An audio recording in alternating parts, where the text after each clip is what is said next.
Okay.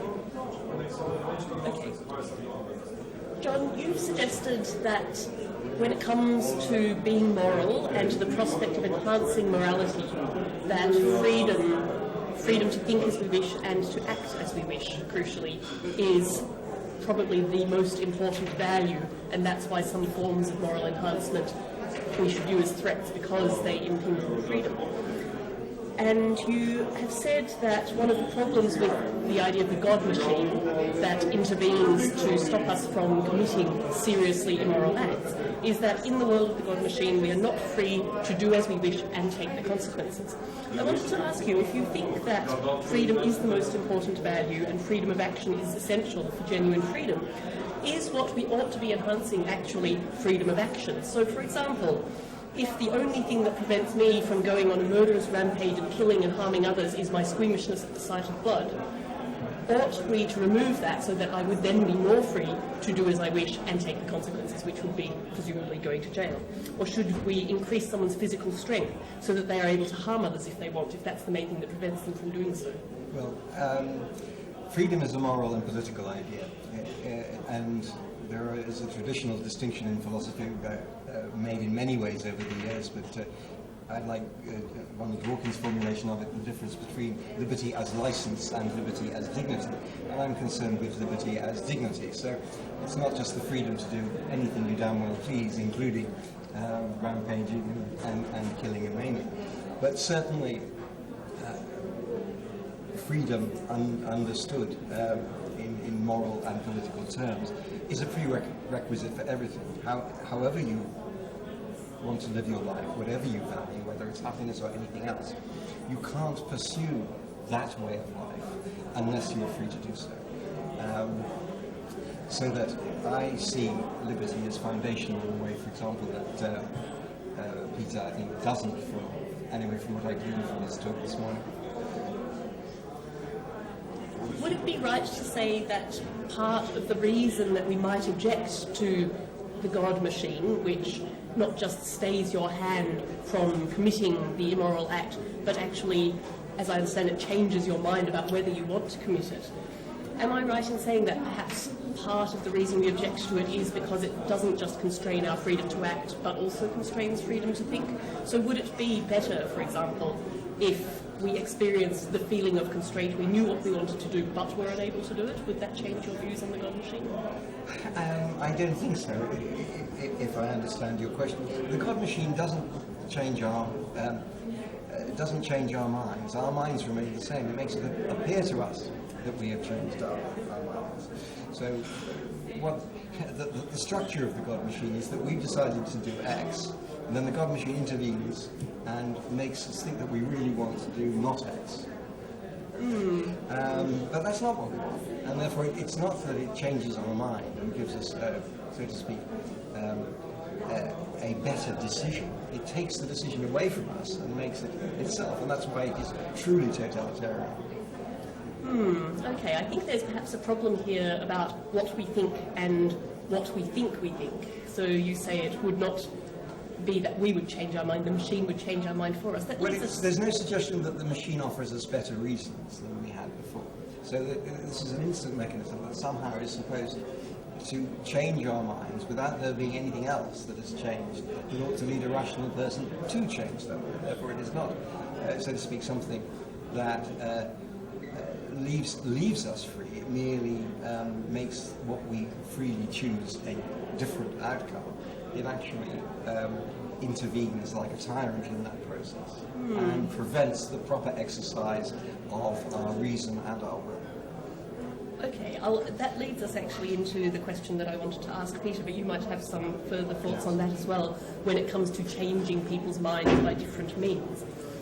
Peter, in the last session we were discussing mood enhancement rather than moral enhancement, and the question of whether if we could make people happy by various means we ought to do so. And in the discussion we reached a point where I think we agreed that if we could achieve moral enhancement through mood enhancement, that would also be a good thing. So to give an example, if you're doing a job that's very arduous, involves a burden to you and that you naturally might not want to do, but you could, say, take a drug that makes it a pleasurable experience, and that after a while the association of the pleasurable experience of the drug with the activity would actually make you come to like that quite arduous job.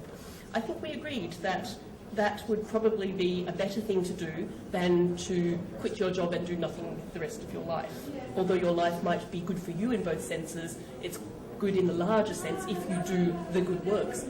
And so I wanted to ask whether you think this approach to mood enhancement for the purpose of moral enhancement would justify, let's imagine that there's a place called the Ministry of Good Works, and whatever it is they do there, it achieves good in the world for others.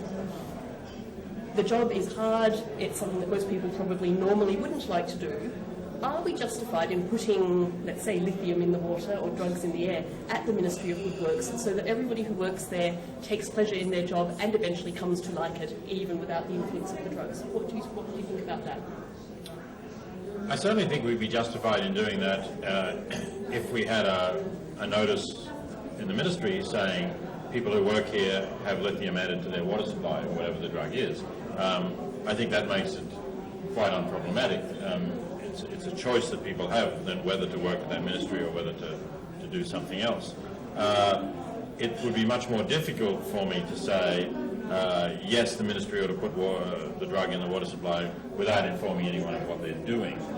Because I do think, I agree with John about the importance of freedom and informed choice.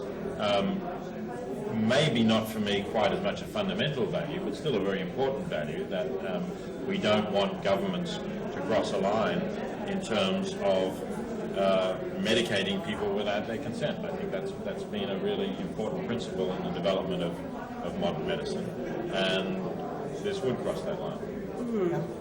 If I may, also is of course that in democratic theory, government by consent of the people is an essential part of that theory. So that and consent is, as it were, a dimension of freedom. So you can't have a democratic society, however, whatever else goes on, without having freedom at its heart, because the consent of the people is the freedom expressed in the people. Right, and the people need to be informed about what the government is doing. Government should be open and transparent. I agree with that. And so that view would also support being able to make a choice to use the God machine, as we were discussing yesterday. Yes, if we imagine this machine as functioning in the way described, then you would not want the government implanting it in people without obtaining their consent for doing so. And indeed, once the machine had been implanted and was up and running, the machine would rule the world. And it would be in the machine's interest never to let go. Well, then would cease to matter what the ways in which I'm not sure why it would rule the world. We're implanting individual machines, as I understand it, in individual people. So it would only be if you implanted the machine in everybody that would rule the world. You have to presuppose that the machines won't communicate one with another, and that probably everything we know about the digital world means that is very unlikely. I think we're maybe speculating. We're speculating in some way in the future here. And I think you would support a free choice to use the God machine. I think you suggested perhaps we could have a choice every month whether or not to switch it off. But I actually think there's another problem there, that if we think that the God machine is constraining us from doing the things that we want to do that are perhaps highly immoral actions, I can't see how the machine would let us decide to switch it off if the consequence would be that we then go and commit that immoral action. That's like saying the machine wouldn't stop us pushing a boulder because the boulder falls on somebody's head before you've done it. Just the sort of decision that the machine was designed to forestall. Now, I think we...